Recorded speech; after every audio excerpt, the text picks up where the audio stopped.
The hope was to find a cave that might be down at the original ground level. And so the excavation began. Immediately in front of the cliff face, progressively deeper and deeper. Well, it was not long before there were uncovered several niches resembling recessed bookcases. And as the digging went deeper, there were found to be 3 of these. As the digging continued down, there was exposed, about 14 feet below the niches, a bedrock. This was a ledge extended 8 feet, about 2.5 metres out from the cliff face. And as the overlay of earth was cleared away, there appeared set into the rock a square shape. It appeared to be a plug, a stone plug. On close examination, there were found to be 2 finger niches with which to pull it up. And under that plug was found to be a post hole going down over 1/2 metre, actually 23.5 inches deep into the rock. A square hole with a plug sealing it over. We have this plug in our possession. There were several objects in the chamber. These were covered over with black, dry rotted animal skins. Over these were dry rotted wooden timbers, and on top of the timbers were stones. And Ron came along over the stones between them and the ceiling. He glimpsed a black stone case. It had a flat stone top, which was cracked completely in 2. And there was found to be a crack in the ceiling. The crack was immediately above the crack in the lid of the stone case. The crack came down through the rock, leapt as it were through the air, then started again. Very, very odd. The crack extended through 20 feet, 6 metres of solid rock. The earth shook violently. At the moment of Jesus' death, the rock was torn open, and the blood came down out of his side, down past his legs, down over his feet. It poured into the cross hole and down through the crack in the rock that had been opened to receive it, then straight onto the lid of the stone case, and it sprinkled onto the mercy seat inside that stone case, the mercy seat of the actual Ark of the Covenant. And how do we know that? Because the crack has been closely examined, and it shows copious amounts of blood having flowed down into it. It's still there, and it's human blood. My question is that you said that you had the blood of our Lord examined by the Israelis. That's correct. What was their determination of that? Real quickly, okay. Dried blood is dead blood. Everybody knows that, all right? They can test the blood of the pharaohs, the mummies of the pharaohs, all right? There's certain things they can do.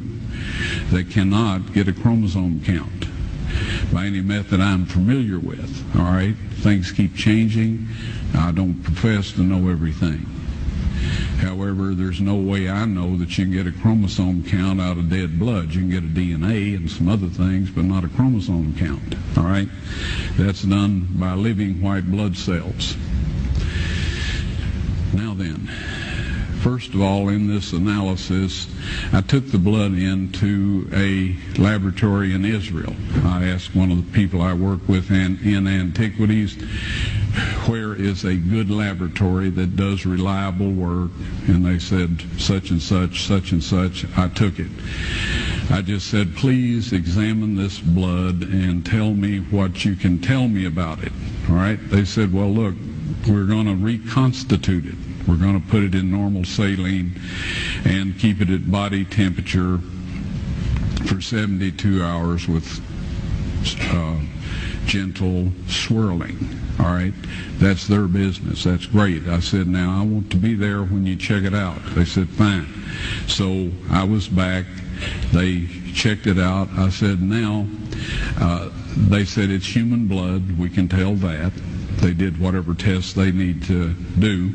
And then I said, take some of the white blood cells and put them in a growth medium and keep them at body temperature for 48 hours. And they said, well, that'll do no good because it's dead blood.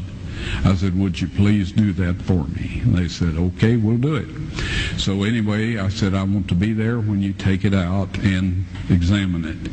So I was back there. They took it out, examined it under a microscope, and the one technician called the other one over there, and then they called the boss over there, and they were talking Hebrew a mile a minute there for a little bit, and they looked at me and they said, Mr. Wyatt, this human blood only has 24 chromosomes in it. Everybody else has 46. You see, 23 from your mother, 23 from your father, 22 autosomes from your mother, 22 autosomes from your father. You get an X from your mother, you may get an X or a Y from your father, all right? This blood had 23 chromosomes from the mother's side, one Y chromosome only. You see, the child could not have developed if they hadn't had the autosomes from the mother. So all of his physical characteristics were determined by his mother's side of the family, her autosomes. His maleness was determined by this one Y that came from a source, not a human male. Then they said, this blood is alive. And then they said, whose blood is this?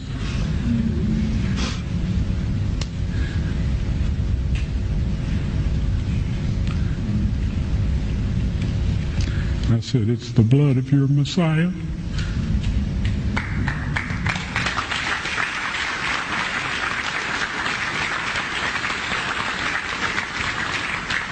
And I assure you, those men's lives have changed. Dengan darahmu kau tebus dosaku, dengan nyawamu kau tukar hidupku. Kini aku sepenuhnya milikmu. Akulah anakmu.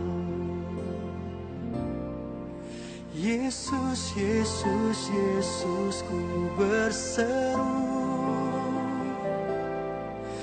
Yesus, Yesus.